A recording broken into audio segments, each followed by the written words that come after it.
Hi everyone, it's Andrea from Maya PR, and I have the lovely Jeremy from Proten Services with me today. Welcome.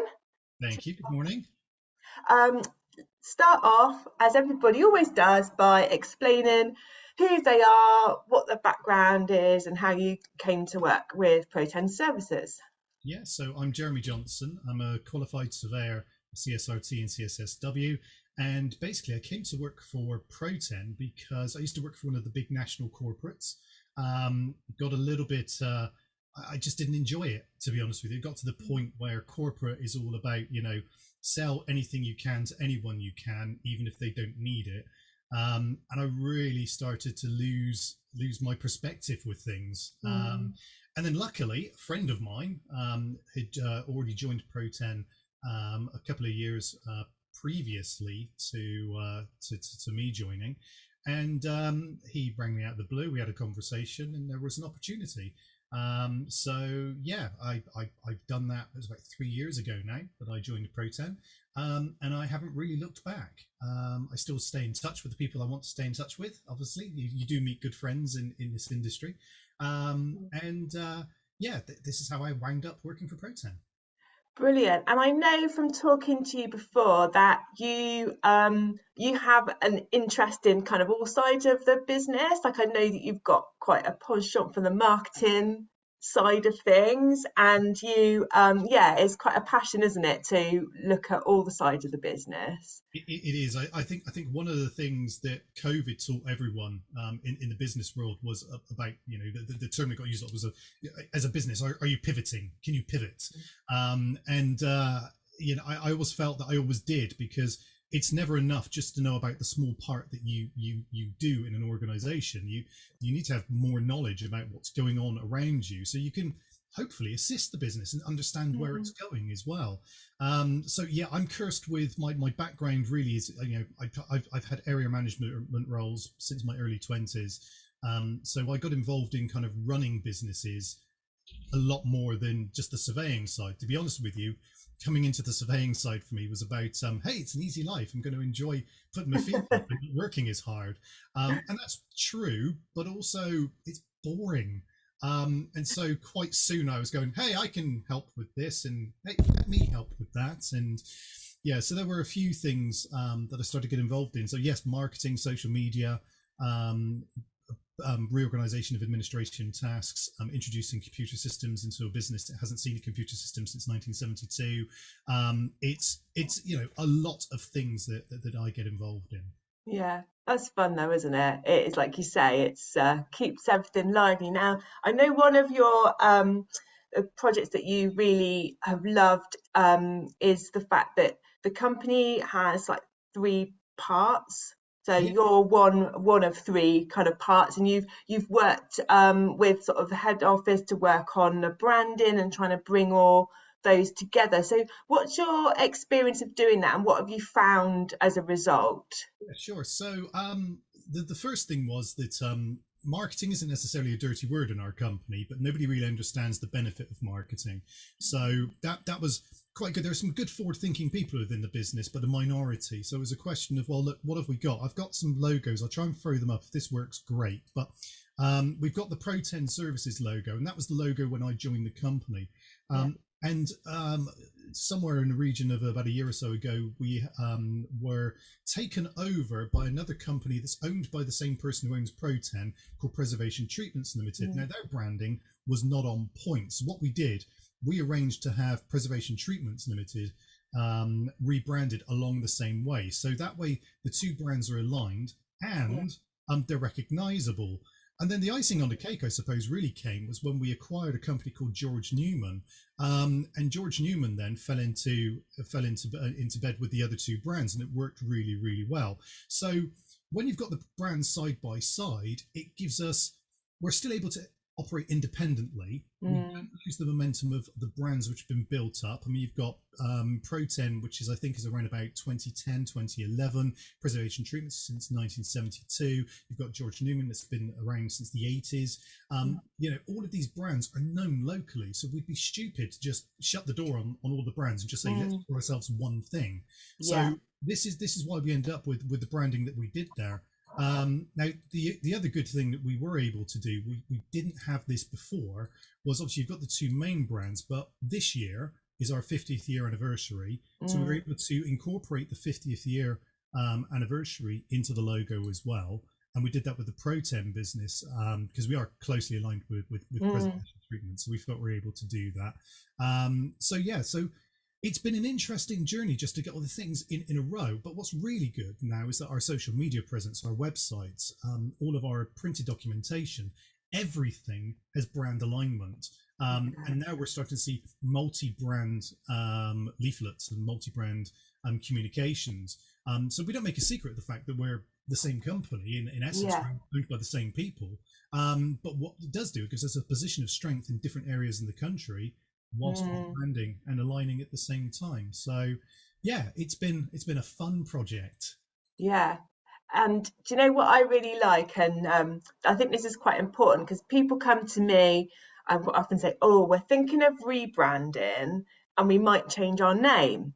Now, you've brought up something really important there. Like, it's not always necessary or the right thing to do because, as you said, you've got Preservation and Treatments and George Newman are very well known names in those areas of the country. So, the last thing you'd want to do is say, "Oh, we're just going to rebrand and put everything under one Yeah. name." That would have been business suicide to do that. And the way you, Let's get it all going. Let's call ourselves Whammo Preservation from now yeah, on. It sounds good. But the reality is that the internet, Google, and people in particular remember the company that they've dealt with, or remember the mm, company they've come into contact with. So nobody thinks is Jeremy the guy from Preservation Treatments Limited, but they do think of me as Jeremy from Protan. yeah, If I suddenly started being called something else, it would just confuse people. It would be, "Are you the same person?" And it does mm, get confusing. So I yeah, think transparency and honesty about these sorts of things up front. But you're absolutely right. The one reason we didn't just all fold into preservation treatments was because of mm, the value of the name and the reputation of the independent brands as well. yeah, yeah, definitely. That makes total sense. And it's a lovely illustration. And I think that's worked beautifully. So, yeah, well done. You get top Technical points as a skills. guest for doing that. That's like, everyone else is going to be really jealous now. So, what does the next sort of year or two look like for you? How do you think the business is going to go? I know we've had an interesting couple of years in the business world, and everything's changed in some ways, but then, people are still the same, people are still people, Yeah. and buildings are still buildings. So, how are things, You yeah, hit the how are nail on things the head there. going? Buildings are still buildings, and Mm, people will still have problems with buildings. So, mm, as a company, we deal with damp, timber decay, property preservation, basement conversions, waterproofing. So, we get involved in a lot of different projects across the sector. What's really interesting with that is that people are spending money on buildings. And we are, I suppose, we're in a bit of a bubble within the preservation industry at the moment, because what we're seeing is that people want to spend money on their properties. They want their properties to be up together. And yet we were, during COVID, we were, skeleton crew, doing what we could to keep the business alive. But I think a lot of people who were shut in over lockdown, especially domestic customers, were looking at their property and saying, "Hey, maybe we should get that problem sorted out. And why do we have cracks on the side of our house? Maybe we should get someone in to take a look at that." And of course, all of that for us has been fantastic, because the minute we were able to get back out and start surveying, they've basically had us in. So I think that for the next couple of years, easily, we're going to be doing absolutely fine. I think one of the positive sides for us, but negative sides for homeowners in particular, mm, is that buildings will degrade if they're not well maintained. And one of the things we're seeing a bit of an upspike with at the moment is wall ties. Now, wall ties, if you don't know what wall tie is, if you've got a cavity wall in your house, you'll have an inner leaf and an outer leaf, and they're joined mm, together by a piece of metal called a wall tie. Now, these wall ties, depending on the age of them, will corrode over time. And when they mm, corrode, they will literally just fall to pieces. You may see some external defects, but the worst case scenario is the outer leaf of your property will literally fall away. And right. that's obviously, nobody wants that to happen. So we're seeing, I wouldn't say we're not into an epidemic of wall tie failure, But we're seeing an increase in wall tie failure, and we're seeing an increase in people wanting to deal with wall ties. So it's things like that which Mm. are interesting for the growth of the business. And what's really interesting at the moment, construction's changed considerably. It used to be everything was built out of bricks. These days, people slap up a timber house, Mm. clad the outside with bricks, and it looks like a brick built house, but it's more timber than anything else. Not in the next 2 years, but certainly in the next 20, 30 years, these houses will start to have their own sets of problems with fungal decay and potentially water damage, etc. Yeah. So, from a preservation industry point of view, there's always going to be work for us. Yeah, yeah. Well, that's good news for you guys, and I guess there's yeah, and it's always interesting to kind of look into the future with a business, and you try and sort of predict what might happen. Like for instance, I'm looking into like metaverse and how that might change, alter media consumption, for Yeah, instance. And yourselves, I mean, climate change. And also, as you said, like different building techniques, and that all these things are going to have going to change the way that your business goes in the future. So it's keeping kind of an open mind, isn't it? Like we go back to the pandemic and the pivot and the being agile, which are terms that are bandied around a lot, but they're meaningful because we all need to, because we can't the world changes really quickly yeah. nowadays. Yeah, absolutely. I think certainly for us, I think our business is kind of unique because we can turn up at most properties and offer a solution. Mm, Some companies stick with the one thing that they know. So it's the one solution, the one trick pony companies. They come out and do what they know, and then don't understand why it's not worked or whatever the problem may be. Whereas, mm, and that's even the corporate level. The corporate level company I sure. worked with, they had like 4 or 5 things that they did, and they didn't do anything else. Whereas at Proten Preservation Treatments Limited, we have a much larger scope of different things that we can offer.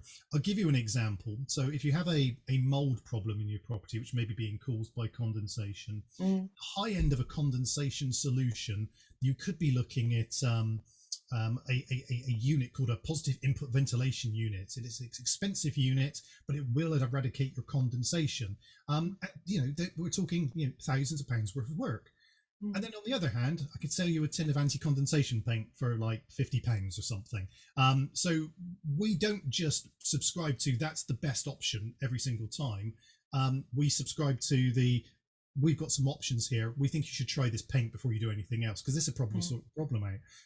And I've had great satisfaction with that as well. But it does show you that if you've got enough tools in your arsenal, you are mm. able to assist clients because you've got that range basically. Yeah, that makes total sense. Thank you, Jeremy, for joining me for our little chat today, and your very whizzy graphics, very cool. And yeah, I hope everyone enjoyed that. I'll share Jeremy's details on the channel, and yeah, I'll speak to you again in the future, I hope. Thanks very much, Andrea.